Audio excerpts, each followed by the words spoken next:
Buenas tardes. Gracias a todos y a todas por en esta tarde desapacible que tenemos haber buscado un hueco para acompañarnos en esta mesa redonda y en especial a mis socios Wilfredo Jurado y Hugo Barceló y a todo el equipo del Instituto de Emprendimiento Avanzado. También me gustaría mencionar a don Francisco Conde, concejal de Seguridad del Ayuntamiento de Parla, y a dos responsables de la Policía Nacional y de la Policía Local, expertos en ciberseguridad y en violencia de género. Gracias por venir. Agradecer también a todos nuestros seguidores desde Colombia, desde Miami, desde Barcelona, Zaragoza, también a los alumnos de St. Colby University y, cómo no, a los alumnos de la Universidad de Francisco de Vitoria y a la familia emprendedora china que para su formación han depositado su confianza en nosotros. También a todos aquellos a los que nos siguen online habitualmente en nuestros perfiles de las redes sociales y en el canal de YouTube. Esta mesa redonda se enclava en una semana en la que se conmemora el Día Internacional de la Eliminación de la Violencia contra la Mujer. Una fecha, el 25 de noviembre, en la que no podemos olvidar a las 38 mujeres que han sido asesinadas en 2022. También tenemos que recordar la cifra de menores huérfanos, que ha ascendido a 26, y los 2 casos más de menores asesinados por violencia de género en estos meses del año. Vivimos en un mundo en el que la exposición pública de nuestra vida privada se ha convertido en algo habitual. Esto hace que seamos diana de múltiples comportamientos punitivos en la red. Nadie está libre de verse extorsionado o acosado a través, por ejemplo, del sexting, sextortion, ciberstalking. Hoy contamos en esta mesa redonda con 2 personalidades con una reconocida trayectoria profesional, que han dedicado parte de su vida a educar, prevenir y abordar casos de violencia y ciberviolencia de género. Ricardo Rodríguez, amigo del instituto al que ya muchos conocéis. Ricardo es magistrado e inspector de la jurisdicción penal del Consejo General del Poder Judicial, doctor en Derecho y académico de la Academia de Jurisprudencia y Legislación. Él será quien nos dé esta tarde la visión jurídica de los delitos de violencia y ciberviolencia. María José Garrido, que se ha convertido en pilar de esta casa, es comandante de la Guardia Civil, doctora en psicología y experta en criminología. Además, y a pesar de su juventud, es autora de diversos libros, entre ellos Violencia y ciberviolencia de género, del que nos hablará esta tarde. No me extiendo más, ya que seguro que todos estáis deseando escuchar esta interesante mesa redonda que nos formará y sensibilizará sobre uno de los problemas sociales de mayor actualidad. Doy, por tanto, la palabra a Pedro Jiménez, redactor jefe de la cadena SER y amigo del Instituto, a quien agradezco que sea el moderador de esta mesa. Muchas gracias. Gracias a ti, Juan Claudio. Muchísimas gracias a todos por estar aquí en esta tarde, como decía Juan Claudio, muy desapacible.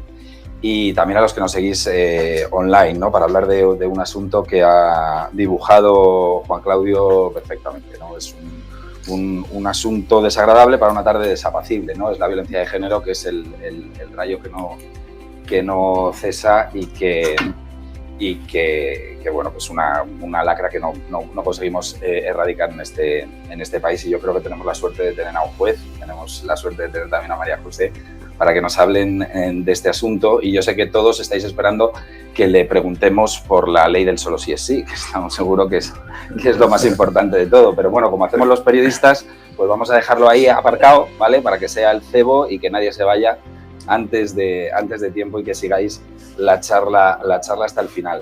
Yo quería empezar por María José, que conoce muy bien también, Ricardo, este problema, y lo que quería preguntarle fundamentalmente es, para arrancar el debate, hablar de los medios para luchar contra la violencia de género, si tenemos los suficientes, si no tenemos los suficientes, y sobre todo ahora que se cuela la ciberviolencia de género, ¿no? Que es una cosa que ya rompe completamente las fronteras y acorta completamente los espacios y hacen muy difícil la neutralización, ¿no? del peligro, ¿no? Si tenemos o si no tenemos los medios suficientes y si no los tenemos, pues qué es lo que nos hace falta, ¿no? Porque también está en marcha el sistema Biogen 2, por dónde va a ir la lucha contra la violencia de género en los próximos años. Bueno, pues antes de nada, muchísimas gracias. Buenas tardes a todos y a todas. Es un honor estar aquí en el instituto. Muchísimas gracias por invitarme. En este instituto, el que ya considero también mi casa, y hablar, como habéis comentado, pues lamentablemente de una fenomenología delictiva, de una tipología que lamentablemente está a la orden del día, la violencia y la ciberviolencia de género. Yo, sobre todo, me gustaría puntualizar, antes de intentar dar respuesta al interrogante, sobre todo porque veo un público bastante heterogéneo.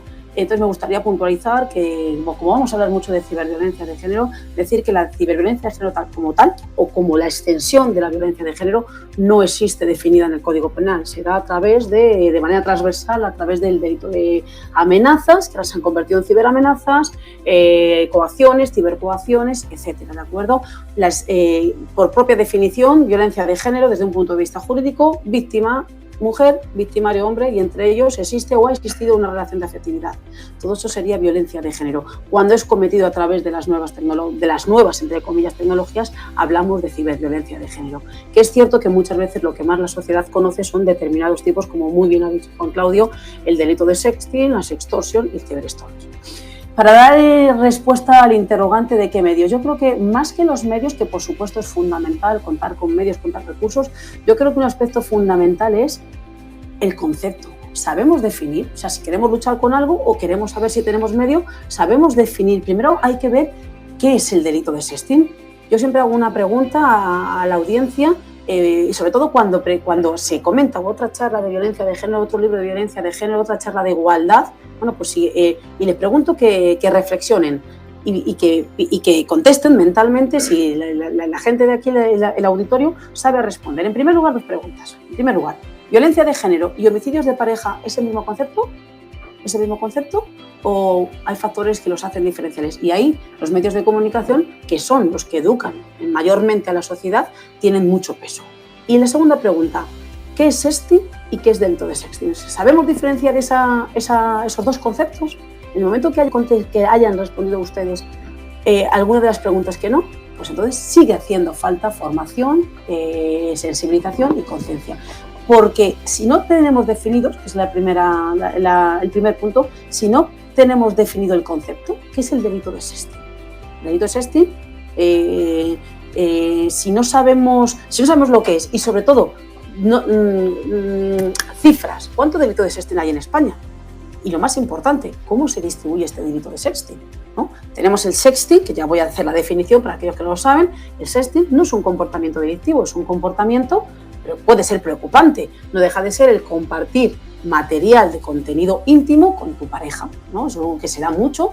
Muchas veces se tiende a asociar con las nuevas generaciones o los nativos digitales, pero es cierto que policialmente lo vemos en todas las edades. Es más, el último caso que he trabajado yo, que he autopsiado psicológicamente de un homicidio, es decir, que he analizado, he reconstruido psicosocialmente por qué este hombre ha matado a esta mujer, un caso que sucedió en Maqueda, que es el último caso que yo he autopsiado.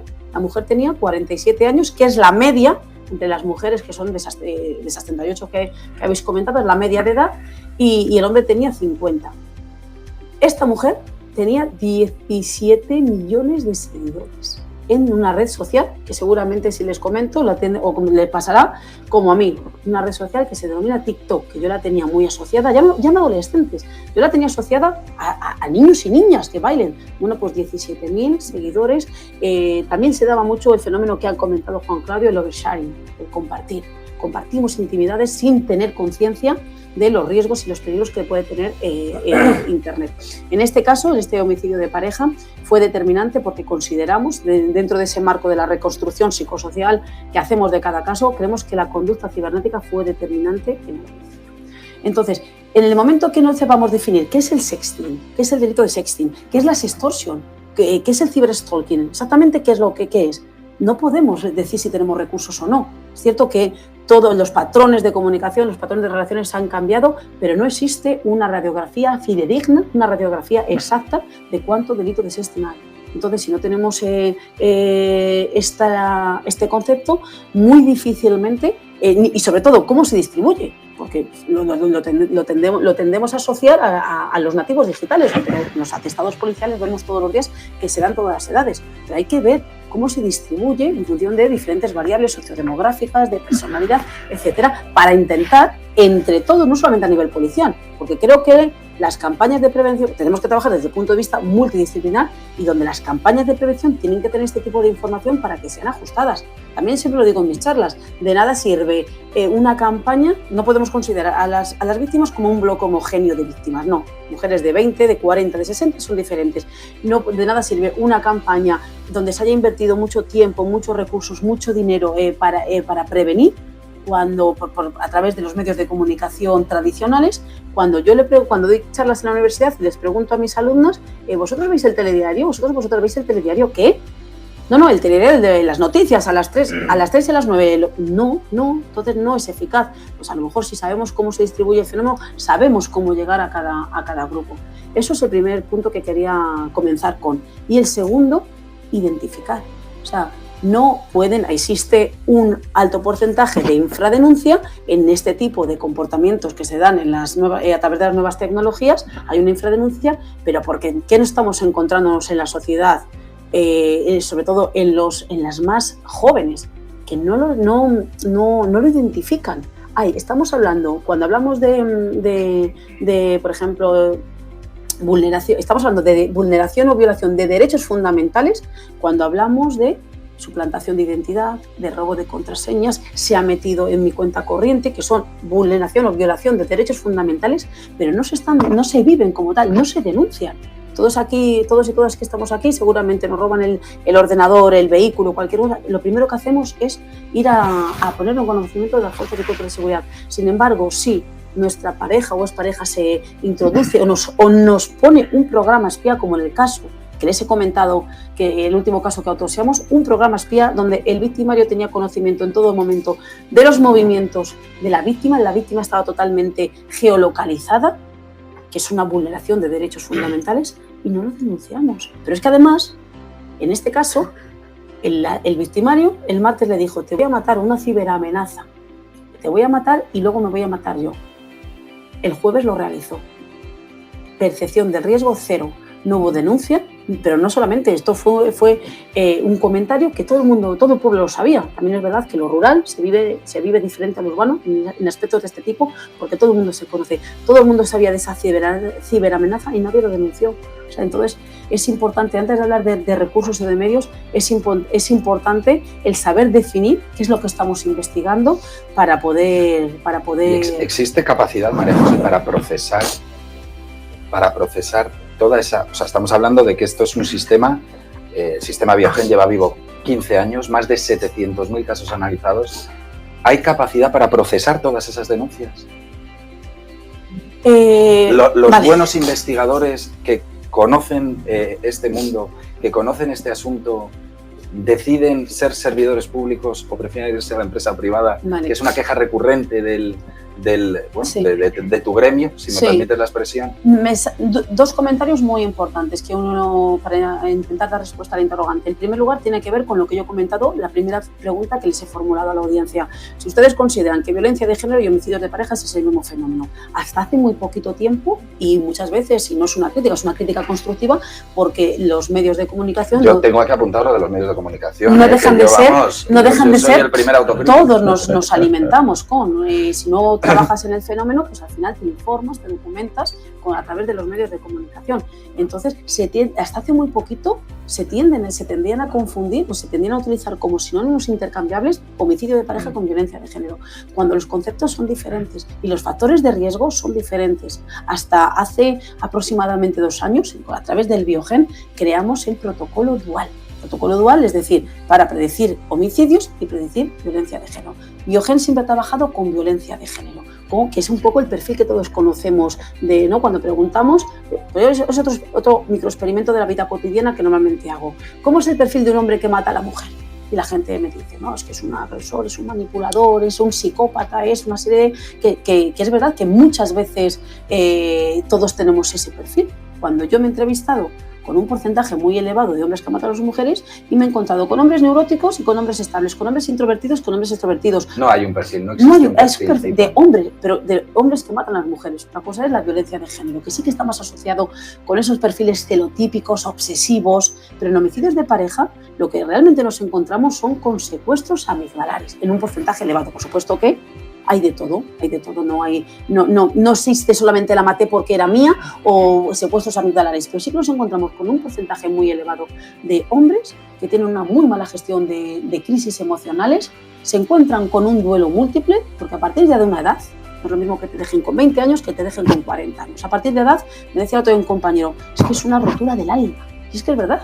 Entonces te encuentras con un duelo múltiple, a tu pareja, al proyecto en común, a los niños, que es lo que más te vincula, a la familia. Entonces te encuentras con un duelo múltiple y en muchas ocasiones no hay herramientas, herramientas emocionales para gestionar ese duelo. Y todavía, en el siglo que vivimos, la figura del psicólogo está asociada, está desprovisto de sus facultades mentales, está loco, ¿no? Si un psicólogo te puede ayudar a tomar decisiones perfectamente. O muchas veces no tienen recursos como para ir al psicólogo, o muchas veces no creen que necesitan un psicólogo. Entonces nos encontramos que ese déficit de gestión de recursos emocionales se traduce en violencia y en el peor de los escenarios se traduce en homicidios de pareja. Entonces, bueno, pues Biogen tiene que ver con todo el tema de violencia de género. Hasta hace 2 años creamos el protocolo dual para factores de riesgo que predicen homicidio y factores de riesgo que predicen violencia. Pero intentando ir un poco más allá y contestando a la pregunta que me parece muy interesante. Sí, según los datos de la macroencuesta de violencia de género del año 2019, que es la operación estadística más rigurosa o más resonante a nivel nacional, nos arrojan datos de que casi el 80% de las mujeres no denuncian. Casi el 80%, que no estamos hablando de 20, 30, 40, estamos hablando del 80%. Entonces sí que la pregunta sería, ¿y si todas estas mujeres denunciaran? Porque todo el circuito de medidas policiales, judiciales, asistenciales comienza con la denuncia. Si denunciaran, ¿tendríamos recursos? Pues ahí, intentando hacer un poco de prospectiva, tendríamos un problema. Pero mi función, mi misión es que denuncien. Estamos llevando a cabo, y ya con esto voy a dar paso también al magistrado, pero me parece muy interesante y sobre todo porque creo que son foros muy interesantes para saber lo que estamos haciendo, máxime desde Secretaría de Seguridad, que también somos un poco todos. Estamos llevando a cabo ahora tenemos la autorización para hacer un estudio para conocer la cifra oculta, ¿no? Para intentar rascar, porque la literatura tradicional es 80%. La literatura tradicional, yo que soy rigurosa, soy estudiosa, pues te informa de pues las variables que yo creo que todo el mundo conocemos, que es vergüenza, desconocimiento, miedo, desconfianza del mundo judicial, del mundo policial, pero a mí no me convence hasta el 80%. Entonces estamos llevando ahora un estudio para obtener información, y un poco la hipótesis que vertebra la investigación es qué factores ejercen influencia para que las mujeres no denuncien, porque tenemos muchas mujeres que esas variables por supuesto que existen.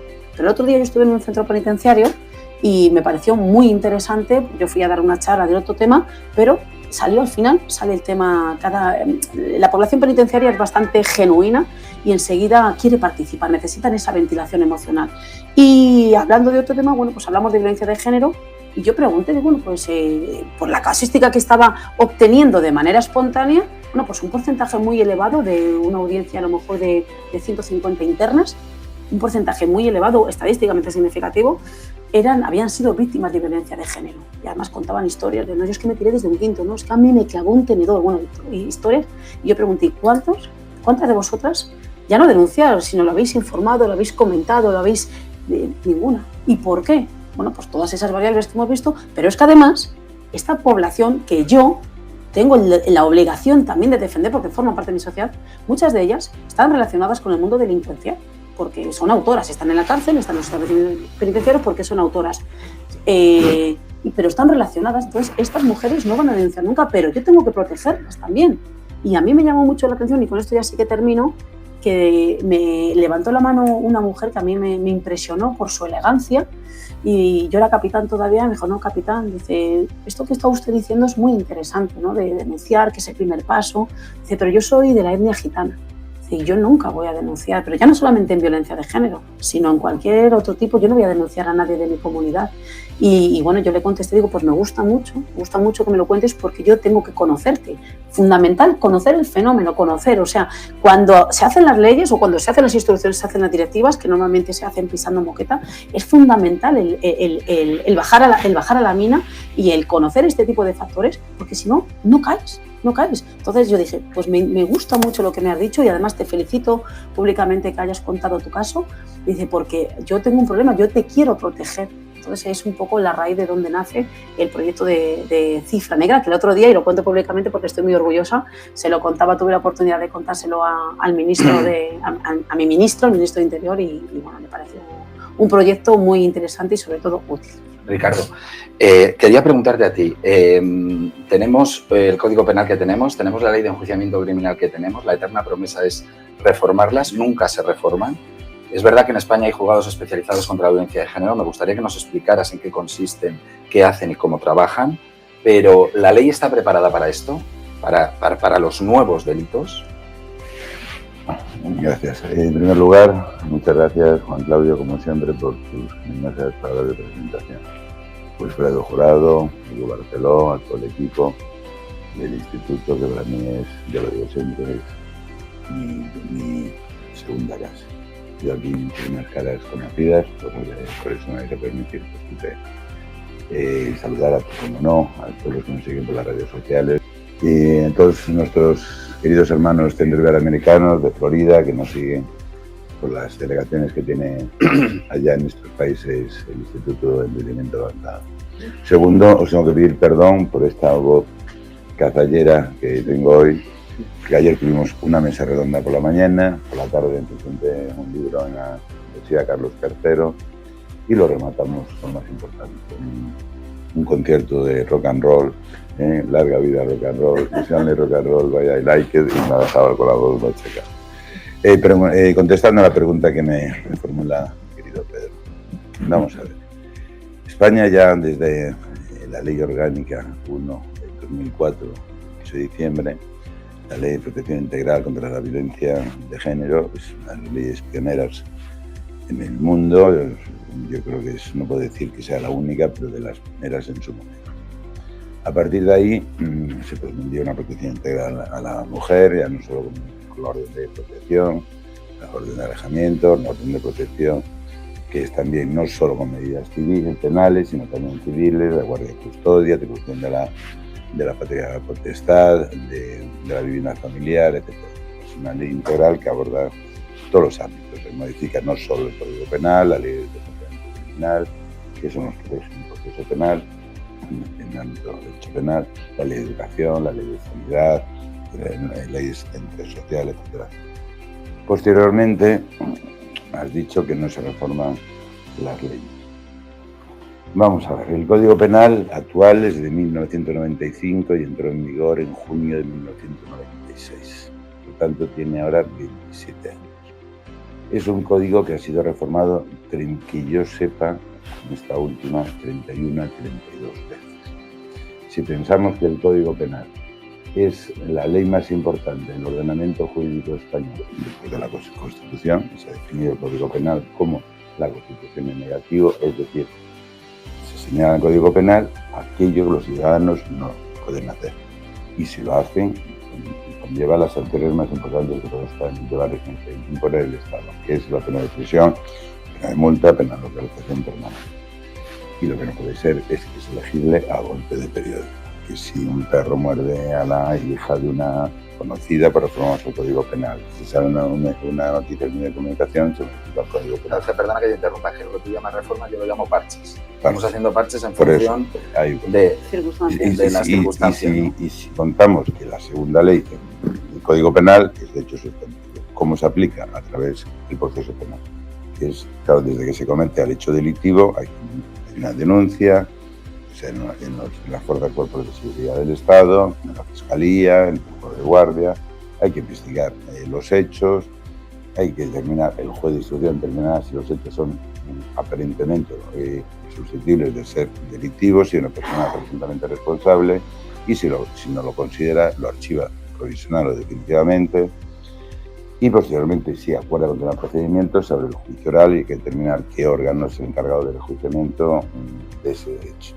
Si es una pena prevista en el Código hasta 5 años, es un órgano unipersonal, juez de lo penal. Si es más de 5 años, digo penal sin abstrato, es un órgano colegiado, formado por 3 magistrados integrantes de las secciones correspondientes de las audiencias provinciales. Esa ley de enjuiciamiento criminal es de 14 de septiembre de 1882, tiene 140 años. Y esa ley, en 140 años, ha sido reformada, yo creo que no llega a 70 ocasiones, 69, 70, 71. Y el Código Penal, que es más importante, hablamos de 27 años por pocas años. Es más, es imposible hoy tener un Código Penal actualizado. Porque lo compras y ya los 3 meses está todo modificado. Y es más... Tengo un abogado que me regala uno, siempre se actualiza, ya no me cabe. El Consejo antes nos enviaba códigos, ahora nos envía el enlace del BOE para que nos lo descargue. Entonces, tenemos medios, preguntarás. ¿En qué consiste?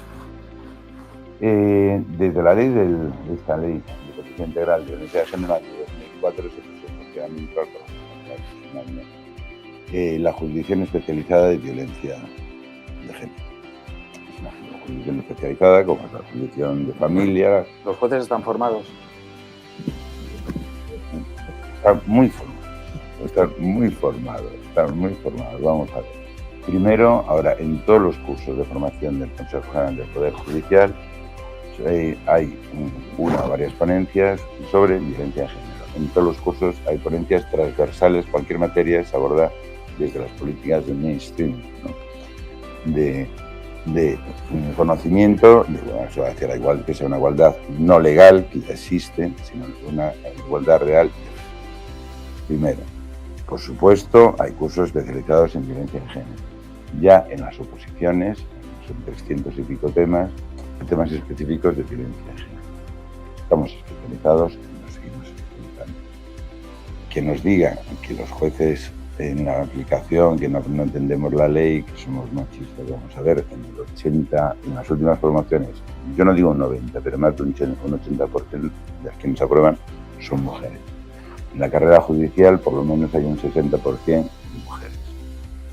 Volviendo a la pregunta, la Jurisdicción Especial de Violencia de Género existe, está integrada por los juzgados de instrucción, los que investigan el delito, los juzgados penales de violencia de género, que lo juzgan, unipersonales, juzgados de lo penal, o órganos colegiados y la pena en asalto de más de 5 años. Los instituciones correspondientes de la audiencia provincial. Cierto es que no existen todos los partidos judiciales. Para que se cree un órgano especializado, tiene que haber 5 o 6 juzgados en el partido judicial. ¿Qué ocurre en las capitales de provincia? En muy pocas localidades. Ahora, a lo largo, llevo ya casi 2 años en el servicio de inspección del Consejo General del Poder Judicial, en la jurisdicción penal, y siempre hay un juzgado de primera instancia e instrucción. Por ejemplo, ahora el domingo voy a Barcelona, Sant Feliu de Llobregat. Allí hay 7 juzgados y sí que hay un juzgado especializado. Si vas a otros sitios más pequeños, hay 2 o 3 juzgados y uno, además de lo que lleva violencia de género. ¿El problema cuál es? Son 2. Primero, en el siglo XXI, que un juzgado, hablo de partidos judiciales, que lleve, o sea, en primera instancia instrucción, quiere decir, llevan asuntos civiles, asuntos de instrucción y además violencia de género, es una verdadera locura. Es imposible. Segundo, en España y de los países de Europa que menos jueces tienen, somos la hermanita pobre de la administración. Al contrario, por ejemplo, que nuestros queridos amigos de la agencia tributaria. Vamos a ver, España tiene un 9,8, 10,1 jueces cada 100.000 habitantes. Si pensamos países con un PIB más bajo que el de España, como puede ser Irlanda, Portugal, Grecia, pues en Portugal hay 18 jueces cada 100.000 habitantes, en Grecia hay 15, en Irlanda hay 22, ya nos digamos en Inglaterra hay 26, en Alemania hay casi 40, y ya no hablamos de los países. Mónaco tiene 50 y tantos, los países nuevos, entre comillas, Eslovenia, Eslovaquia, etcétera, tienen alrededor de 40 o 50 jueces cada 100.000 habitantes. Los medios que tiene la Administración de Justicia son infames, son parcos, son muy pobres. Repito, somos la hermanita pobre de la Administración. Quieren que funcionemos en el siglo XXI con los medios, ya no digo del siglo XIX, pero sí de mediados del siglo pasado. O sea, yo estoy en un juicio, quiero hacer tengo por ejemplo, a un preso que declara como testigo en un asunto mío, y en una cárcel de 3.000, 4.000 internos hay solo 2 salas de videoconferencia. si el juicio está previsto a las 11, por lo que sea, el anterior se ha retrasado, se ha prolongado, quiere hacer la videoconferencia a las 11:30 y el interno ya no está. Y además tenemos aquí un problema, Ricardo, pues me corrija también María José, y entremos en el debate indistintamente, aquí no hay que seguir turnos. Estamos hablando de unos asuntos que además la mecha puede encenderse en cualquier momento. Quiero decir, son asuntos absolutamente delicados, sobre todo cuando están en fase de investigación, que además se activan desde el momento en el que la víctima presenta una denuncia, y ahí se desencadenan o se pueden desencadenar acontecimientos absolutamente impredecibles, ¿no? Que me corrija María José, o sea, hay que tomar decisiones inmediatamente, tanto a nivel policial como a nivel judicial, ¿no? Una orden de alejamiento, en el caso de que haya menores, no sé si ya el asunto de los menores salta inmediatamente en el radar de los investigadores, porque hemos visto casos absolutamente sangrantes en los últimos años. Entonces, quiero decir, no se compadece vivir esa situación en un asunto, insisto, que es que la mecha se enciende en cualquier momento, ¿no? Porque estamos hablando de personas absolutamente impredecibles. Es decir, si en el Estado, las fuerzas cuerpos de seguridad del Estado cogen una estadística, no sé cómo se llama, de posibilidades de reincidencia de cometer el delito, ¿no? Y el problema es, bien, de la comparecencia, el artículo 544 de la Ley Criminal, se acuerda una orden de alejamiento y prohibición de comunicación. Orden de alejamiento con una distancia concreta del lugar donde vive, donde trabaja y los lugares que frecuenta. Y la prohibición de comunicación por cualquier medio, telefónico, WhatsApp, ordenador, etc. ¿El problema cuál es? Yo dicto una orden de alejamiento y es simplemente decirle a ese señor contra el que dicto la orden de alejamiento que si la incumple puede ir a prisión. Pero una orden de alejamiento, si no va acompañada de dos agentes policiales, que la acompañen 24 horas, estamos hablando, son 7 días a la semana, estamos hablando de 6 agentes, no hablo de fines de semana, por orden de alejamiento. Dictan al año miles de órdenes de alejamiento. Es verdaderamente imposible, imposible. Me acuerdo de un caso que vi hace años, está muy poco tiempo en instrucción, de un hombre que estaba cumpliendo prisión porque había matado a 2 guardias civiles. No los había matado, era un control, le dieron el alto, se lo saltó, dio marcha atrás y les pasó por encima. O sea, un asesino, 2 asesinos. Tiene unas relaciones con la asistente social o trabajadora social. Tienen un hijo. Y llega un momento en un desenlace que se va a pasar. Entonces, ella pide una orden de alejamiento y yo se la doy. Pero automáticamente llamé al abogado al despacho y le dije, si usted quiere que su cliente viva, yo no le puedo garantizar que esa persona, una persona que ha matado a 2 guardias civiles de esa manera, me va a hacer que su cliente desaparezca. No puedes hacer eso. ¿Qué vas a hacer? Ya, por eso, claro. Yo sí que me gustaría insistir en el aspecto importante, ¿no? Es cierto que lo que has comentado que puede incendiar o puede potenciar o puede ser el detonante de un acto, pero yo a nivel policial nosotros lo que vemos que, como he comentado antes, que el perfil es bastante heterogéneo. Tenemos gente, y hablo de ejemplos sencillos de cuando vamos con la patrulla y le decimos a una persona, por ejemplo, a un victimario, un autor o a un presunto autor, de que te estoy vigilando. Nos encontramos en que está el perfil que va y arremete contra la mujer, ¿sabes? Pero eso ya tiene que ver, las gafas, nosotros decimos la importancia de las gafas de personalidad. En función de los rasgos de personalidad, el ser humano responde de una manera o de otra manera. Porque también tenemos el efecto contrario, tenemos que decir, oye, que te estoy vigilando, y es que ese hombre se queda automáticamente ya, teme, y ya no podemos neutralizado. O sea, por eso que lo que comentaba antes del perfil heterogéneo que nos encontramos en agresores. Y luego también lo que comentabas que me ha parecido muy interesante, sobre todo como un poco a la hora de informar cómo funciona el sistema. Has hablado de los niños, has hablado del tiempo, del tiempo desde que se pone en conocimiento o que puede ser... ¿Qué herramientas tenéis vosotros? No, vamos, básicamente lo que estabas hablando es el BIO, de los protocolos de valoración de riesgo, que es un poquito el procedimiento, cómo funciona policial, desde que una mujer decide poner en conocimiento de las fuerzas y cuerpos de seguridad unos actos presuntamente delictivos, automáticamente se le pasa el primer primer protocolo de valoración de riesgo, que es el famoso VPR, valoración policial de riesgo, que está basado en una serie de factores de riesgo. Factores de riesgo, como has comentado, pues tenencia de armas, consumo de sustancias, antecedentes de violencia de género, etcétera. También pondera el tema de los niños, también hay variables de personalidad, porque el VPR fue el objeto de mi tesis doctoral hace años, pero ha ido desarrollándose y creciendo y ahora tenemos la versión 5.0. En el momento que se cumplimentan los protocolos de valoración de riesgo, sale un nivel de riesgo y en función de ese nivel de riesgo se administran las medidas policiales. Si es riesgo extremo... ¿Y de qué tiempo estamos hablando? ¿Eso es automático? No, eso es automático. La mujer que viene a dependencias policiales sale automáticamente de dependencias policiales con un paquete de medidas, a no ser que el riesgo sea nulo o no apreciado. ¿De acuerdo? Porque no hay factores de riesgo. ¿Y si el riesgo es extremo? El riesgo extremo, pues pulserita, vigilancia 24 horas, control exhaustivo de los movimientos del agresor. Vamos, básicamente lo que comenta el magistrado, que la mujer sale con una patrulla. Pero es verdad, sí que tenemos un problema. Si esto sucede en un pueblo, todos sabemos cómo andamos de los recursos que tenemos. Si tienes dos riesgos extremos en un pueblo pequeño, a nivel, me voy ya a la demarcación rural de la Guardia Civil, que no puedes hipotecar a dos personas. O sea, si tienes dos riesgos extremos, el puesto de la Guardia Civil en este caso se paraliza porque no tienes más personas. Y a las órdenes de alejamiento previas ahora hay que sumar con las reformas legales la libertad vigilada. Eso también es otra carga de trabajo más. Nosotros a nivel policial, y lo digo con total transparencia, como nosotros los denominamos, los biogen, la verdad es que llevan muchísima inversión de tiempo. ¿Pero también por qué?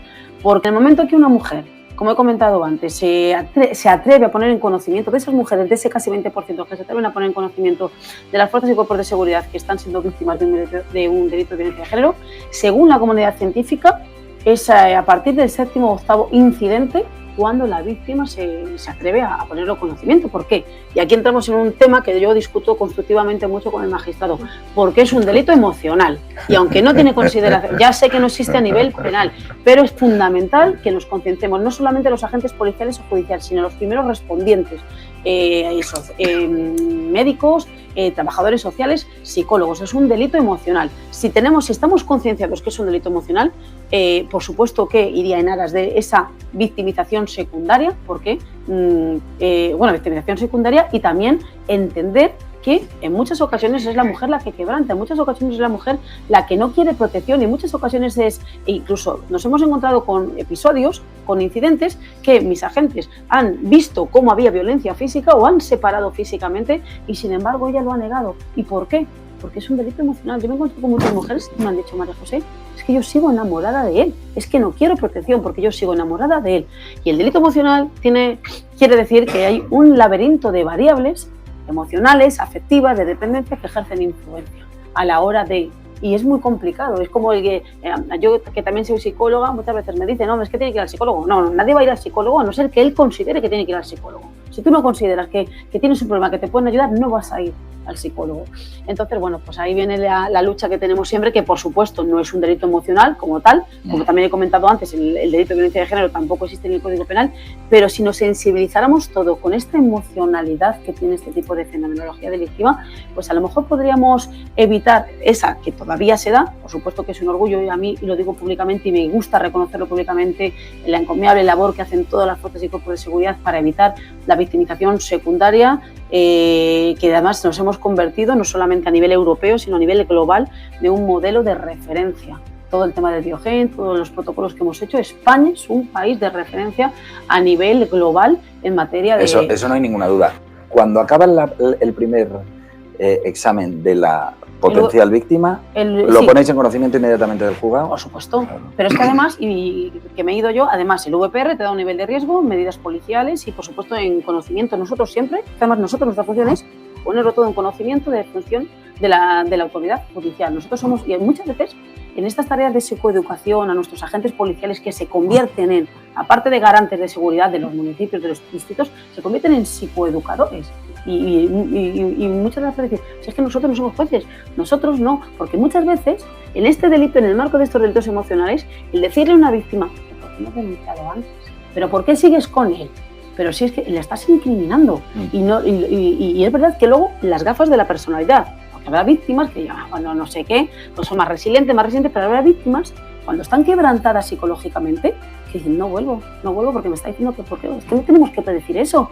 Hay que cambiar el mensaje y muchas veces se hace de manera no intencionada. Yo he escuchado a muchas veces, bueno, sobre todo al principio, ¿no? Ya digo, insisto, y además me gusta reconocerlo públicamente, que las fuerzas de cuerpos de seguridad españolas son el modelo europeo que estamos en la cabeza para evitar la victimización secundaria. Pero es verdad que hace la revictimización. Parece que me has mirado el guión, ¿eh? O sea, pero es que además hace tiempo, o sea, hace muchos años, era, y lo digo que desde el punto de vista de la crítica constructiva, este tipo de mensaje de ¿por qué sigues con él?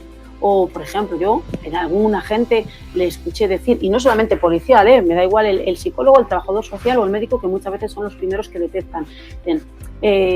No te preocupes, venga, no te preocupes. ¿Cómo no me voy a preocupar? ¿Cómo no me voy a preocupar? Y yo siempre pongo el mismo ejemplo. Si esta noche, Dios no lo quiera, llegamos a casa y nuestra pareja nos pide la separación o el divorcio sin violencia de género, y a mí me dice alguien, no te preocupes, ¿cómo no me voy a preocupar? O sea, entonces, claro, estás dando un mensaje un poco de desconfianza, y es preferible evitar este tipo de mensajes.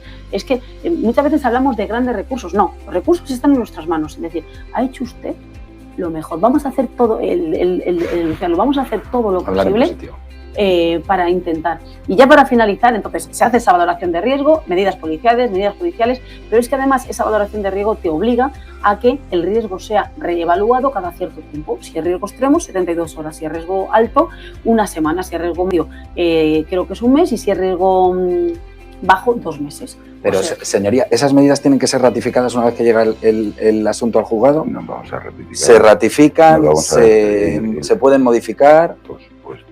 Vamos a ver. Primero, los medios de la administración pública en general son mínimos. Doy un ejemplo. He hablado del mundo rural, que donde actúa la Guardia Civil. Si en un pueblo pequeño que hay 5, 6, 8 guardias, hay 3 o 4 órdenes de alejamiento, es imposible que tengan esto. Yo hablo, por ejemplo, de un ejemplo concreto en Madrid. En la comisaría de Ventas, que tiene una población más o menos de unos 350.000 habitantes. ¿Sabéis cuántos agentes del Cuerpo Nacional de Policía se dedican a violencia de género? Unos 15. Una población de 350 o 400. Es absolutamente imposible. Concedemos 3 o 4 órdenes de riesgo extremo, ya queda bloqueado el sistema. Lo que hace la policía es, vamos a ver, el atestado tiene el carácter de una denuncia. Lógicamente, una denuncia cualificada viene realizada por funcionarios públicos especializados, y lógicamente le damos mucho valor, pero no deja de ser una simple denuncia. Tiene que ser ratificada, por supuesto, o no. Hay una comparecencia, el juez la valora, puede acordar directamente el archivo, pero generalmente, si tenemos una estadística, por las declaraciones, por las investigaciones que se han realizado por la Guardia Civil, Policía Local o Cuerpo Nacional de Policía, pues el juez acuerda una comparecencia, se oye a la víctima, se oye a testigos, se oye al perjudicado o la perjudicada, y a partir de ahí se da con una palabra a la acusación y a la defensa por si tiene o no una orden de alejamiento y en qué términos. No solo tener penales, sino también civiles. Y a partir de ahí, si se necesita una orden de alejamiento, pues ya la tenemos. Ya se limita. Pero, repito, una orden de alejamiento hoy por hoy es no seas malo, no seas voluntad, en general. El 95% de los casos. Usted no sea malo, que en el caso de que la incumpla, puede ingresar en prisión. Porque se puede poner la pena de multa. Y ahí tenemos que distinguir la orden de alejamiento como medida cautelar de la orden de alejamiento como pena. Porque a veces, y se está actuando así, quien quebranta la orden de alejamiento es la propia víctima. Es decir, pero me has mencionado. Sí, muchas veces, no me atrevo a dar un porcentaje, con la consideración de la emocionalidad. Sí, por un porcentaje muy alto quien quebranta es la víctima. Pero la víctima no se da cuenta de que es una medida impuesta por el juez. Y si ella considera que ya no quiere esa orden de alejamiento, lo que tiene que hacer es tenerlo en conocimiento del juzgado, del juez instructor, que el juez instructor, previo a las diligencias que considere pertinentes, acordará mantenerla o no. Lo que prima siempre no es lo que ella quiere, sino el interés común es que esa persona no sufra violencia de género. Y el victimario, el presunto victimario, cree a veces que como la persona que le ha puesto la denuncia es su pareja, es pareja, y ella quiere que viva con él, pues ya no tiene por qué cumplir la orden de género. Y está incurriendo en un delito de quebrantamiento de condena, en su de quebrantamiento de una medida cautelar, que conlleva aparejada la pena de prisión. Pero ya si hablamos de la orden de alejamiento como pena, el perdón de la víctima no vale para nada. Es igual que un delito de violación, un delito de asesinato, un delito de violación que la víctima perdona al condenado, o un delito de asesinato donde los herederos perdonan al condenado. Eso al Estado no le importa, al tribunal no le importa. Es decir, es una pena impuesta por el Estado. Y el problema es, por eso, es que esa orden de alejamiento, pues, si es un delito trato mal, que lleva generalmente unas penas, el básico, penas inferiores a 2 años de prisión, si la pena es menos de 2 años, se puede suspender. Pero lo que no se suspende nunca es la orden de alejamiento. Pues estás obligando a una pareja, o un matrimonio, una pareja de análoga relación de afectividad, a que vivan separados. Porque si vuelven a vivir juntos, incurre en un delito de quebrantamiento de condena. Por eso se permite en el juicio oral que la víctima, si quiere, se acoja a su derecho a no declarar. La víctima aparece como testigo. En un juicio oral puede aparecer como acusado, como testigo, como perito. Nada más. En los sitios, algunos informes periciales, algunos policías como testigos peritos que vienen derivados de la ley de procedimiento civil. No es el caso. Por eso se le permite que se acoja a su derecho a no declarar contra su pareja, cónyuge, ascendientes y descendientes hasta el segundo grado. Esto me da pie porque ya nos queda muy poquito tiempo y os debo preguntar por la ley del solo sí es sí. Entonces quiero preguntaros por esa revictimización de la que hemos hablado antes, pero la revictimización en lo que estás poniendo tú ahora encima de la mesa, Ricardo, ¿no? que es la queja recurrente de las víctimas de violencia de género, ¿no? Esos procesos tan largos donde tengo que declarar un día, tengo que volver a revivir lo otro, tengo que volver a revivirlo al siguiente, me tengo que plantar en el juicio y volver a escuchar. ¿Eso cómo lo podemos mejorar? Vamos a ver. Si se puede mejorar. No sé si son la clave están en las declaraciones preconstituidas, no lo sé, pero intentar no hacer pasar a la víctima de Biogen por eso una y otra vez. Vamos a ver, el año pasado se reformó la ley de enjuiciamiento criminal y a los menores de 14 años, antes lo que era potestativo del juez de instrucción que podía acordar la prueba preconstituida, la declaración del menor para evitar su revictimización posterior, es decir, que declararse en la policía, posteriormente en la fase de instrucción y pues en el juicio oral, porque cada uno tiene su finalidad en la policía para determinar si procede o no, ponerlo en conocimiento del juzgado si los hechos son aparentemente o presuntamente delictivos.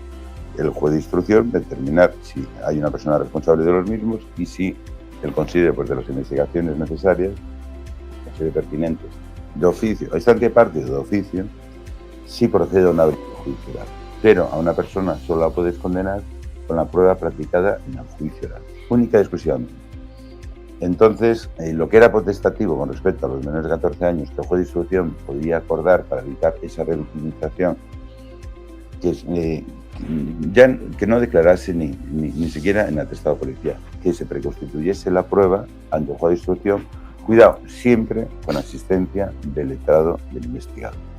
Para aquellos, perdón que interrumpa, para aquellos que no conozcan lo que es la prueba preconstituida, se trata de preconstituir, hacer un pequeño, yo he trabajado mucho en delitos de abuso sexual con menores, entonces lo que se intenta hacer es como un pequeño juicio, cuando estás recogiendo el testimonio del menor, hacerlo con todos los operadores jurídicos, los abogados, etcétera, para evitar, o sea, el objetivo es evitar la victimización secundaria. Queda todo grabado y el día en fase de instrucción, para que cuando se celebre el juicio oral, el niño ya no se le tenga que molestar más, sino que está todo grabado con las preguntas del abogado de la defensa, el abogado de la acusación, etcétera. Pero eso es algo que deberíamos de ampliar, porque luego pasan casos como Estepona. Con la ley del sí, la reciente ley del ley orgánica 10 del 22 del 6 de septiembre, está previsto que si el juez de instrucción lo considera pertinente, se preconstituya la prueba.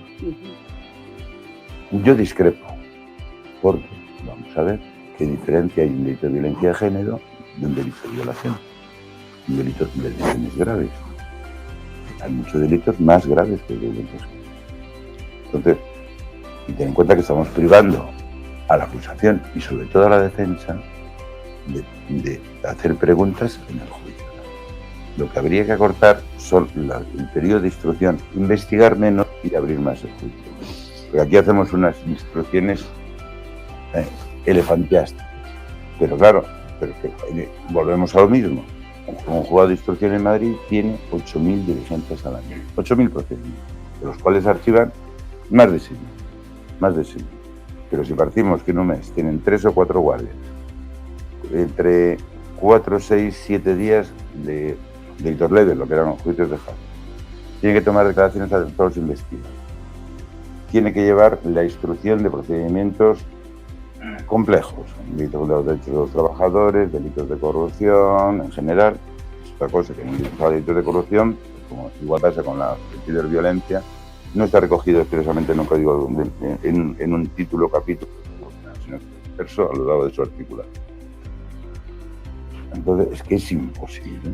Pues yo, permíteme, en el marco de este debate, ¿no?, que es un poco lo más jugoso, lo más nutritivo de la charla, a mí yo sí que abogo, a mí sí me parece muy interesante el preconstituir, especialmente porque nos encontramos que uno de los factores en la revisión bibliográfica exhaustiva que hemos hecho, que da un poco el pie a la investigación de la cifra oculta, sí nos encontramos que muchas de las mujeres no quieren, o sea, lo que les desgasta emocionalmente es ese procedimiento, Entonces, permíteme, por favor, que termine. Entonces, o sea, el objetivo de esa prueba preconstituida es evitar la victimización secundaria. Lo vas a contar una vez, cuéntalo todo, desahógate, pero el mensaje es: ya no vas a tener que volver a contar más. Y eso te tranquiliza. Eso en primer lugar. Y en segundo lugar, sabemos, o sobre todo como psicólogos, sabemos cómo funciona la memoria. Sabemos que la memoria pasa con el tiempo, se va desvaneciendo, y sabemos que tendremos a reconstruir en función de sesgos, estereotipos, expectativas,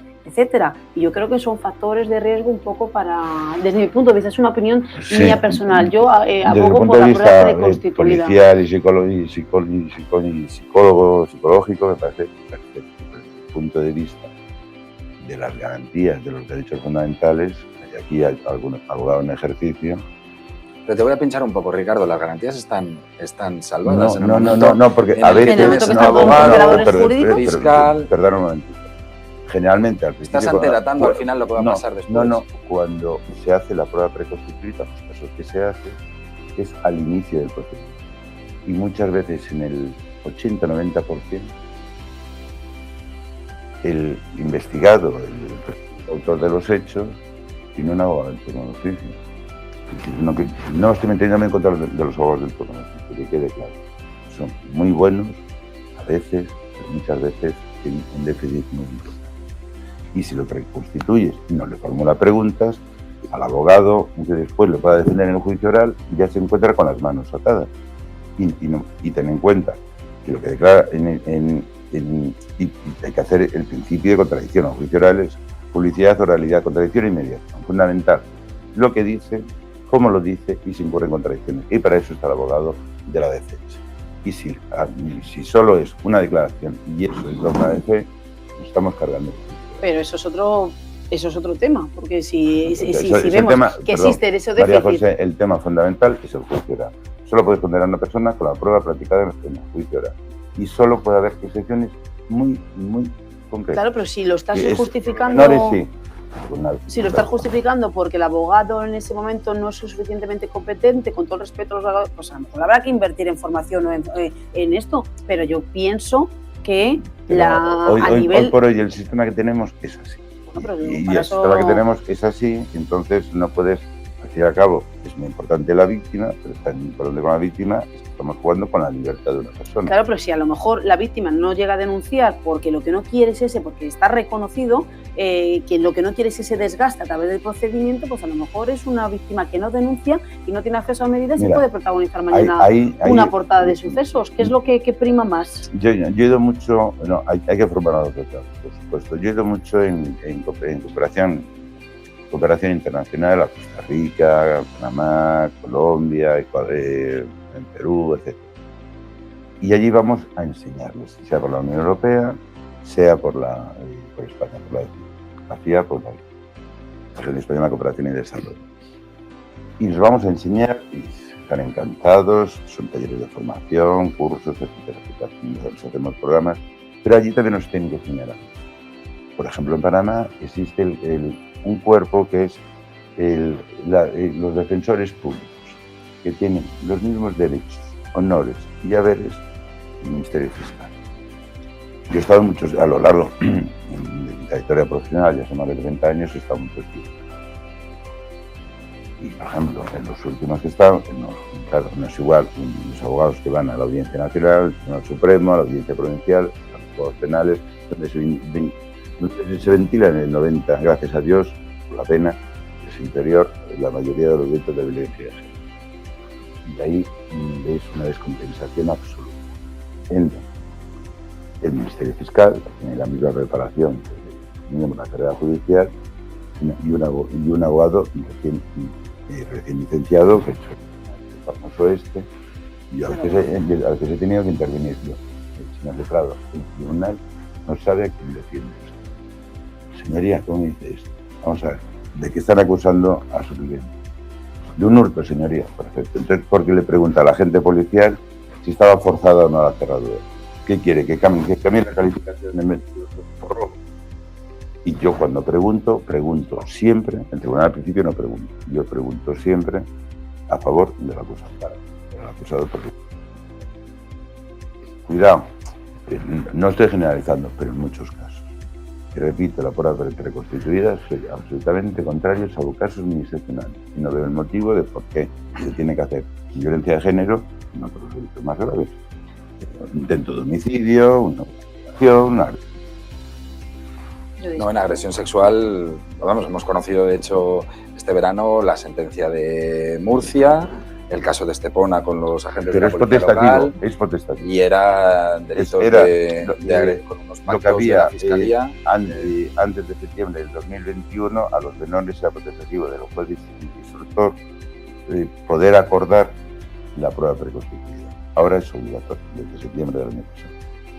Y ahora, con la ley del CSI, en los casos de violencia de género, la agresión sexual, se permite al juez tutor que valore la posibilidad de... Esto es la antesala de la siguiente reforma, va a ser la prueba preconstituida en los delitos de violencia de género, de agresión sexual. Pero, es que pero entonces, ¿por qué no el asesinato, el intento de homicidio,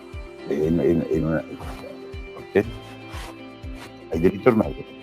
Bueno, que estos señores se han quedado aquí esperando hasta el final para preguntaros por la ley del sí.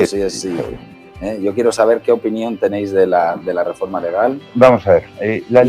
Ricardo, ¿qué crees que va a hacer el Supremo? Vamos a ver. La ley no es mala. La ley no es mala. Es una ley integral. Se reforman numerosas leyes. La ley de sanidad, de educación, un montón de leyes, y entre ellas la ley de justicia criminal y el Código Penal. Solo tiene un fallo, lógicamente, es aquello que está mal. Igual que los jueces ponemos al año, yo creo 3 millones de sentencias, ¿cuánto sale de los medios de comunicación? 100, las que están mal. Por la que llama la atención, acordaos de aquella sentencia de la minifalda, etcétera, etcétera. Y hablamos, si salen 100, salen muchos, de 3 millones. Está mal porque ha integrado, o sea, lo que era abuso sexual, ahora es toda agresión sexual. Y por tanto, ha puesto unas penas mínimas y unas máximas.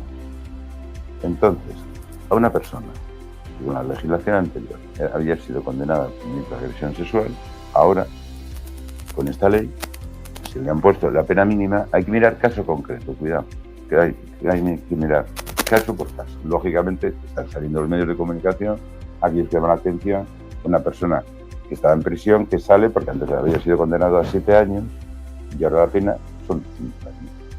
Uno estaba condenado a 5 años y ahora la pena. Tengo aquí el cuadro, como sabía que me ibais a preguntar, tengo aquí el cuadro de penas y lo que no.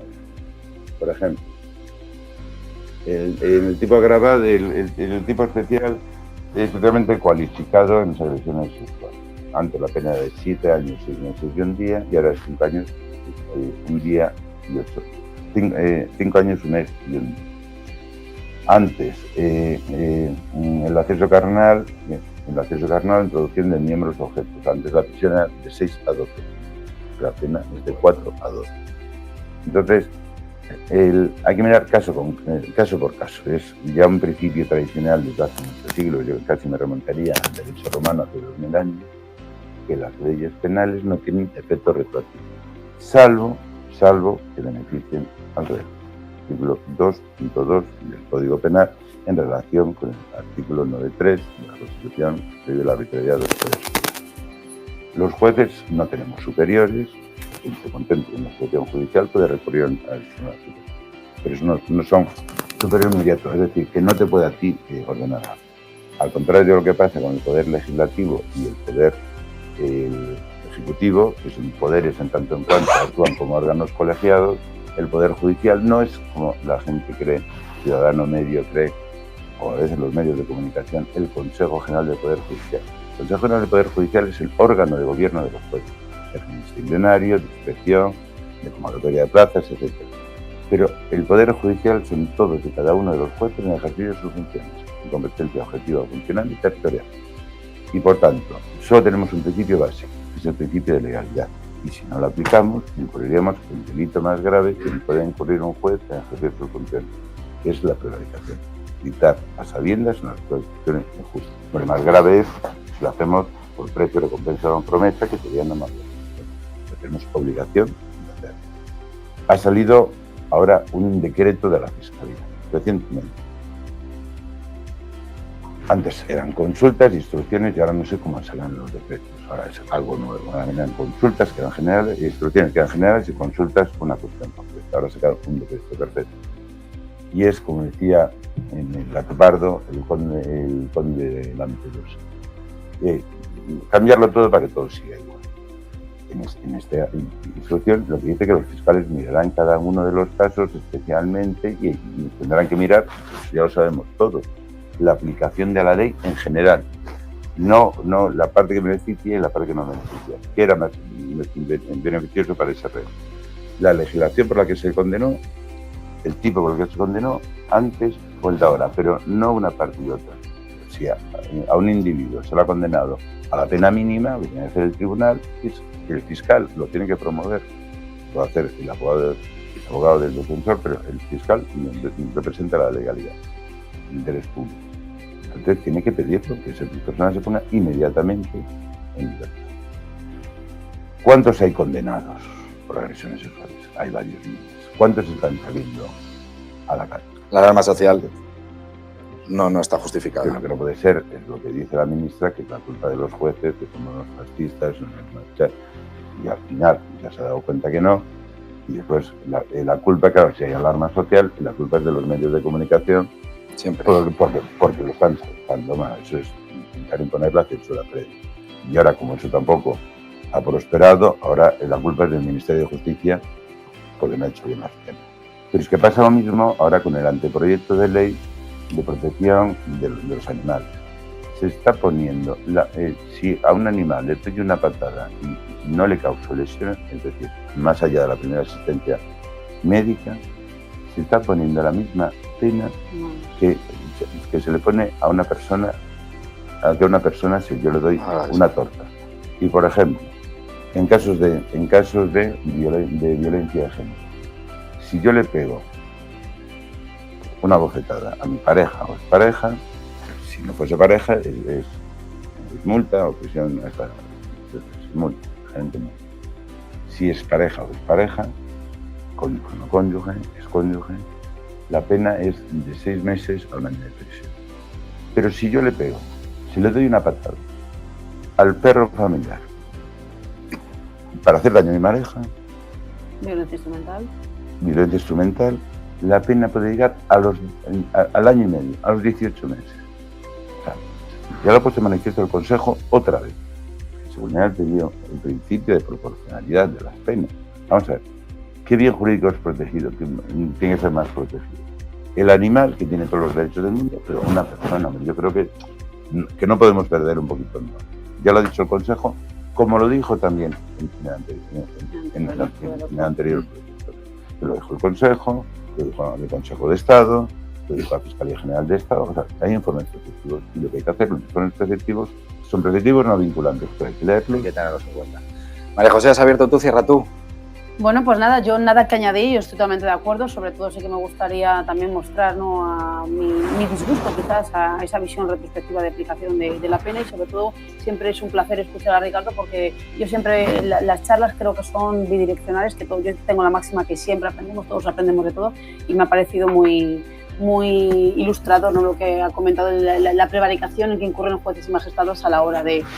Y nada, cerrar, bueno, pues yo creo que ha faltado quizás nos ha faltado tiempo. Nos ha faltado tiempo, sobre todo para abordar un pequeño tema, que con esto ya termino, y además, sobre todo, que creo que lo más jugoso y más nutritivo es ahora el diálogo, el debate entre todos y todas, pero el tema de que al final, hablabas al principio de erradicar. Nosotros erradicar, el verbo erradicar policialmente no nos gusta, ¿no? Porque cuando hablamos de violencia de género, erradicar es complicado, ¿no? Porque al fin y al cabo hablamos de violencia, hablamos de agresión, que es inherente muchas veces al ser humano, a los animales. Entonces, erradicar no, pero reducir, conocer los fenómenos, conocer a las víctimas, conocer la dinámica relacional entre víctima y victimario, eso es fundamental. Eso está, no necesitamos grandes recursos, solamente muchas veces está en nuestras manos. Entonces yo creo que para terminar, y sobre todo abrir hasta un ratito de debate, con el tema de la ciberviolencia, que también está lamentablemente a la orden del día, yo no sé si reflexionamos todos y estamos concienciados realmente ¿creen ustedes que existe, que estamos formados digitalmente? ¿Creen ustedes que existe analfabetismo digital? Y yo me incluyo, yo soy la primera que me incluyo, pero es verdad que lo vemos mucho en nuestras víctimas, que vienen y tienen virus informáticos, malware, programas espías, los spyware, los keylogger, etcétera, y que no tienen conocimiento de que tienen esos virus informáticos donde están siendo geolocalizadas, posicionadas, y es tan fácil, además lo digo siempre en las charlas, es tan fácil el hacer un volcado del WhatsApp a través de opciones de WhatsApp. Si no tienes contraseña, es tan fácil el hacer un volcado a otro dispositivo electrónico a través del código QR, que muchas mujeres nos encontramos que vienen a denunciar y no tienen contraseña. Entonces, hay que reflexionar sobre... Estamos muchas veces, ya no solamente en el marco de la violencia de género, sino todos los delitos cibernéticos, tema de grooming, tema de ciberbullying. ¿Realmente estamos formados digitalmente? ¿Existen huérfanos digitales? ¿Le dejamos a nuestros niños dispositivos que valen 1.400 euros y, sin embargo, no sabemos, o muchos padres no saben lo que son los controles parentales? Entonces, yo creo que es muy importante la formación, pero la formación, es verdad que el magistrado ha dicho que siempre hay formación y clases de violencia de género, de igualdad. Sería fundamental potenciar la gestión emocional desde los más pequeños, pero desde el punto de vista de la conciencia, de sensibilizar. O sea, no vale todo el mundo para dar clase en esta materia. A mí no me vale venir a dar una clase de igualdad o de violencia de género o de gestión emocional y escuchar o ver 20 diapositivas. Si no entramos, si no concienciamos, si no contagiamos el mensaje, al fin y al cabo es otra asignatura más y reseteas. Entonces yo creo que es muy importante la educación, la formación, y de una manera alienada. Los agentes de socialización, los padres, los educadores, profesores, pero con los padres. Porque también nos damos cuenta, el otro día hablaba con una amiga psiquiatra que me decía, Jolín, María José, ¿no te das cuenta? Qué pena la de niñas y adolescentes que están en los psiquiátricos todos los días y se quieren quitar la vida, porque están siendo víctimas ya no solamente del delito de sexting, del sextorsion, caso Amanda Todd, caso Ibeco, que es de todos conocidos, dice la de niñas, también todavía existe el mito del amor romántico y el cibercontrol.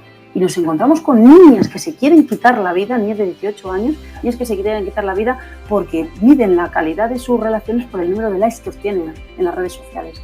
Yo creo que esa es una reflexión que ya como gente, ni como psicóloga, sino como madre, que todos deberíamos reflexionar y trabajar. Pues no sé si hay alguna pregunta para nuestros ponentes de hoy. Hablabais ahora del ámbito de los jóvenes, el ámbito escolar, de los adolescentes. Yo soy de la idea que el problema que tenemos a día de hoy con la ciberviolencia de género obedece en gran parte a una falta de prospectiva realizada en su momento, ¿no? Una falta De prospectiva, de visión de futuro, si lo queremos decir así, con todos los problemas que supone y más en el ámbito tecnológico. Las cifras, las estadísticas que hay del ámbito de los jóvenes, en el ámbito escolar, en el ámbito de los adolescentes, arrojan, como decía María José, unas cifras preocupantes en cuanto a la normalización de conductas de control, de amor romántico, distorsiones en la conducta sexual, etc. ¿Vale?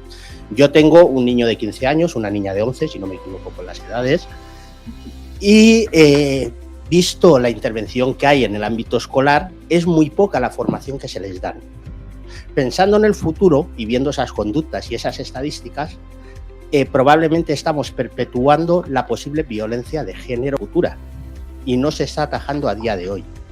¿Qué estrategias preventivas tenemos que integrar hoy para que a futuro la violencia de género no sea un problema incluso mayor? Si estamos normalizando conductas de violencia de género en los adolescentes, difícilmente vamos a corregir esas conductas futuras. Vamos a ver, yo lo digo siempre, es educación, educación y educación. Tenemos que educar a los profesores, tenemos que educar a los padres. Somos una sociedad, ha cambiado todo, la sociedad ha cambiado en pocos años, está muy revolucionada, ya antes era más tradicional, más clásica, había más valores, ahora hay mucha agresividad, vamos como muy acelerados, ¿no? Entonces, cuando los profesores llaman a los padres que quieren, para que vaya a ver, que tengan que ir porque quieren hablar de su hijo, pues hay bastantes que mandan a la asistenta porque ya no quieren.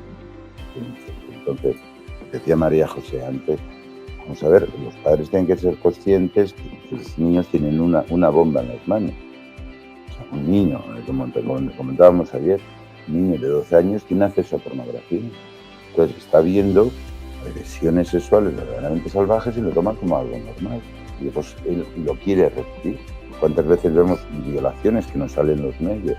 Violaciones de menores en manada a menores. Y ahora voy, cada 4 meses por lo menos voy a una semana de inspección a Cataluña. Porque bueno, la presión social, etcétera, se mata. Antes, en un juzgado había el sumario. El procedimiento más grave, ¿no? O sea, son penas de más de 9 años de prisión. Entonces había el sumario. Y ahora, en los alrededores de Barcelona, en Hospitalet, Sabadell, Terrassa, etcétera, tienen 8, 10, 12 o 15. Y la mayoría son por agresiones sexuales. Y muchas de ellas son de colectivos, de 3, 4, 5 a una menor de edad. O sea, españoles o extranjeros. Muchos extranjeros. Muchos lo dejamos ahí. No quiero entrar como el comisario de Valencia. Te estaba yo diciendo de que a ver, vas a entrar en un jardín otra vez. No. Pero hay mucho. Pero entonces, yo, perdón, ahora hablará María José, sabe mucho más que yo de ciberviolencia. Ella se dedica a eso y hacía muchos años con esto. Pero yo creo que lo básico es educar. O sea, a los niños los tienes que educar, porque si les permites ciertas conductas, cuando son pequeños, pero igual. Y ayer tuvimos otra mesa redonda. Entonces, yo he estado en el Tribunal Supremo de letrado y revisando todas las sentencias de las audiencias provinciales de las audiencias provinciales de España. Y era un país de porcentaje muy alta que ha sufrido agresión sexual, la realiza después. El que ha abusado la va a hacer después. Y claro, y los niños son víctimas, porque vamos a ver, si hay una discusión en casa, los niños tienen que ser niños, tienen que ser felices. Y si en casa ven una situación de violencia continua, lo que hace es meterse en su habitación, ponerse en los cascos y olvidarse, pero es que estamos privando al niño de la época más feliz. Ahora, cuando venía para aquí, venía escuchando la radio, iban a encender las luces de Madrid. ¿Y por qué te gusta la Navidad, un niño de 5 años? Porque hay regalos, y hay muchas luces, y vienen todos. O sea, es la ilusión de los niños. Cuando ven una situación de violencia en casa, son víctimas. Y ya no digamos que el padre mate a la madre. El niño se queda fuera. Evidentemente son factores de riesgo para perpetuar, no siempre, por supuesto, siempre es un factor de riesgo para perpetuar Yo también quería señalar dos aspectos. Uno que me parece muy interesante en el marco de lo que comentaba antes de la psiquiatra compañera y amiga que me hablaba de las cifras alarmantes de niñas y adolescentes que se quieren quitar la vida. También me decía otra cosa que a mí no me dejó indiferente. Me dijo: María José, ¿sabes lo que nos damos cuenta? Que faltan miradas a los niños. Faltan miradas. Es verdad, yo muchas veces los que tenemos niños pequeños vas a los parques y es verdad que ha cambiado un poco los patrones de vida y muchas veces, y esto no es una crítica, es una visión objetiva de esto, vemos que los niños que están cuidados con todos los cuidados del mundo, por lo mejor por ser los que no son los padres y muchas veces pues, faltan esas miradas que también dice la psiquiatra. Entonces, bueno, pues sí, y el vivir, además también ayer hablábamos de los niños que tienen derechos a ser niños. Ha sido recientemente, no sé si fue ayer o antes de ayer, el Día de los Derechos de la Infancia y por supuesto que se convierte en este tipo de comportamientos en factores de riesgo. No siempre, ahí está el libro del tercer gemelo, que es muy, muy interesante porque en la misma familia uno mata, otro es médico y otro desaparece, pero es verdad que se convierte en un factor de riesgo porque se normalizan. Y ya para terminar, es cierto que también me parece muy importante. Nosotros llevamos a cabo una investigación en la Universidad Autónoma y que está publicada y lleva por título Victimización y violencia bidireccional en jóvenes universitarios, y vimos que había unas cifras altas de mujeres que controlaban, no es un comportamiento, control, que es el cibercontrol, que era un cibercontrol, que no es un comportamiento. Claro, ¿dónde está el límite de mándame un WhatsApp cuando llegues a casa? ¿Dónde está el límite de preocupación genuina por tu pareja al cibercontrol? No, pero ¿con quién esto? No, más que nada para que estés seguro. Y vimos también que las mujeres eran muy controladoras. Y es verdad que muchas veces en determinados foros no se pueden decir este tipo de frases. Y yo lo que considero es que si nos ponemos de perfil ante determinadas realidades, quizás a lo mejor no estamos dando herramientas para estos grupos o estos colectivos que a lo mejor también necesitan herramientas para evitar ese control. Me da igual que sean hombres que sean mujeres. Pues muchas gracias, Cristóbal. ¿Alguna pregunta más? Quería haceros una pregunta. Habéis hablado de alguna red social y me interesa conocer en qué red social es en la que se utiliza más la ciberviolencia de género. Y una segunda va un poquito más allá. ¿Os habéis encontrado ya con algún caso de agresividad, violencia de género en el otro mundo, en el meta? Donde más delitos de ciberviolencia se producen es en el WhatsApp. Tengo aquí un estudio del Observatorio Español de Delitos Informáticos. Es de Alicante, de Elche, ¿no? De Elche, en varios municipios de Alicante. Son los delitos de ciberviolencia. Fueron 150 casos desde el 1 de enero del 2021 al 23 de agosto de este año.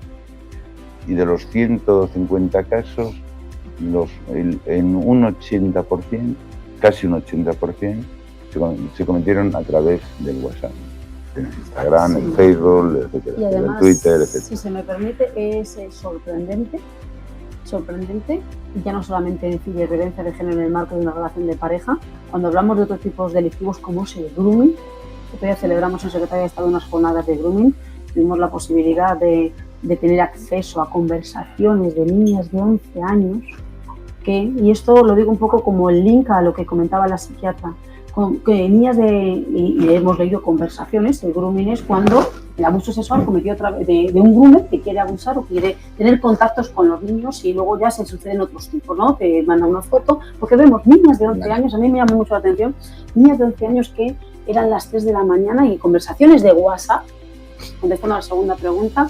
Venga, ahora sí que puedo hablar que mis padres ya están una conversación de WhatsApp de 3 de la mañana a 5 de la mañana y con un tono alto. Con tono alto, tono sexual. Por motivos de curiosidad. Y es verdad que aquí sí que diferencian las niñas por curiosidad, como que son más presas, son más vulnerables a la hora de ser pescadas por estos groomers, ¿no? Que no dejan de ser pederastas, pedófilos que buscan sus presas a través de internet, que se hacen pasar por otros niños, que hacen pasar a lo mejor por niños de, a lo mejor son personas mayores, se hacen pasar por un niño de 15, 16, 17 años, empiezan a pedir a lo mejor una foto que ellos denominan el hot, mándame una foto hot, la niña se la manda a lo mejor un poquito, sin ser muy potente, pero a lo mejor un poquito subidita de tono, y luego ya empiezan otros tipos, las extorsiones, ya me mandas otra cosa, y ahora quiero que me envíes, y de verdad es alarmante.